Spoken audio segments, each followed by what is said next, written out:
Augustine was founded in 1513 by Ponce de Leon on his search for the fountain of youth, and it was later settled by Pedro Menendez de Avilés when he overtook French and British colonial forces in the area.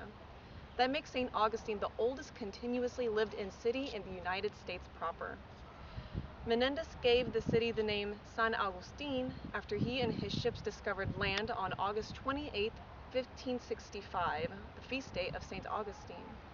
For the next 200 years, the city would aid the Spanish in battles against opposing colonial forces and pirates.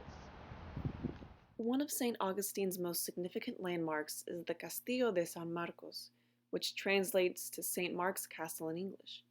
The fort began construction in 1672, 100 years after the city's founding. Governor Francisco de la Guerra y de la Vega witnessed a wholly destructive raid by the English, which left much of St. Augustine, including the original wooden fort, burned to the ground. This makes the fort one of the oldest survived buildings in the United States. You can see the years of wear, tear, and battle it once endured, and even the cannons are still operable, but don't try to fire them yourself.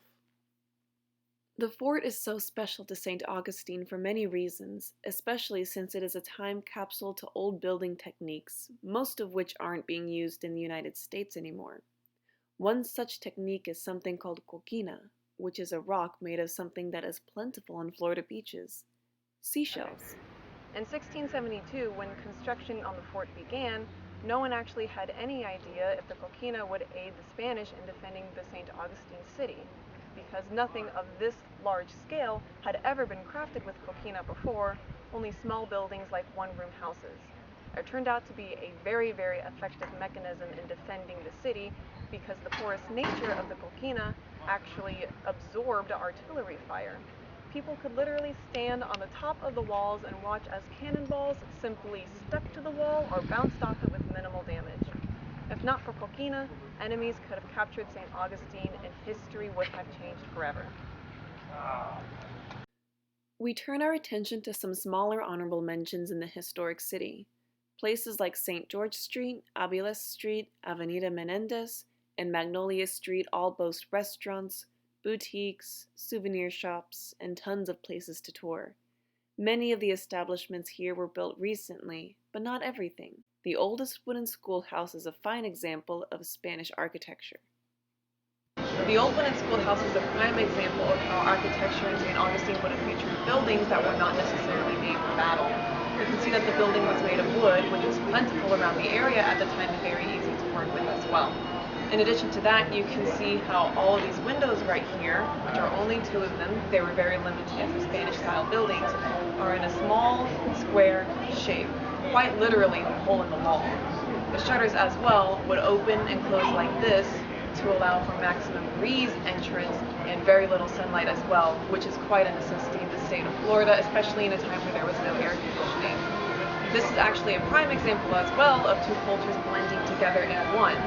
The wooden usage was something that the Timucuan, which is what the Native American tribe in the area was called, as well as the small window right here, something the Spanish used, could be found in one joint placed together. In addition to that, courtyards are incredibly popular in Spanish-style homes as well, and there would often be a patio and an outside garden area, a place where you could sit and relax and enjoy the heat outside as well. One very noticeable feature of Spanish architecture is the low-pitched red tile roof with lightly colored stucco walls. This is where you can find a slight difference in Southwestern Spanish design versus Floridian Spanish design. Southwestern houses tend to have flat roofs, while Floridian houses tend to have curves or slants. Houses made with either of these elements often have windows with a curved top and flat bottom. These windows have Moorish and Christian religious influences from hundreds and hundreds of years ago, which goes to show how old European traditions can find their way across the globe centuries later. By the 19th century, the necessity of designing buildings in this way was ignored. However, people began to realize just how beautiful and important it is to preserve these pieces of architecture. Henry Morrison Flagler was one of these people, and he actually helped pioneer the Spanish revivalist movement, which is also referred to as Eclecticism. Eclecticism in this context refers to cherry-picking the most beautiful architectural elements of different cultures and grouping them together in one building or one location. purely for aesthetic purposes as well. Flagler actually honeymooned in St. Augustine when it was a sleepy little town in the middle of the wilderness and saw the potential it had to becoming a popular tourist destination. He ended up transforming a little town into a hustle and bustle city in the middle of the Gilded Age. Flagler was responsible for the construction of the Hotel Ponce de Leon in 1888, which was originally a hotel made for the most posh of the high class of tourists, as it featured Tiffany glass, gold leaf murals, and Thomas Edison's revolutionary invention of electricity. In 1968, it was transformed into Flagler College, which has around 2,500 students in 33 majors. The Leitner Museum found its roots as Hotel Alcazar, which catered to middle-class tourists and single men. The hotel was mainly dedicated to extracurricular activities for guests of the Ponce de Leon Hotel. The museum now displays many elements of the Victorian era, providing a glimpse into how high life looked in the 19th century. Last but not least are the churches, which boast impressive feats of architecture that follow eclecticism. Flagler built the Memorial Presbyterian Church in Venetian Renaissance style, but incorporated Santo Domino mahogany, Italian terracotta frieze, and a copper dome. Grace United Methodist Church was built more in the traditional Spanish style and is known for its awe-inspiring stained glass windows. Cathedral Basilica harbors much of Spanish architecture, located right next to the populated plaza and boasting a massive towering spire. All in all, St. Augustine is a city worth visiting.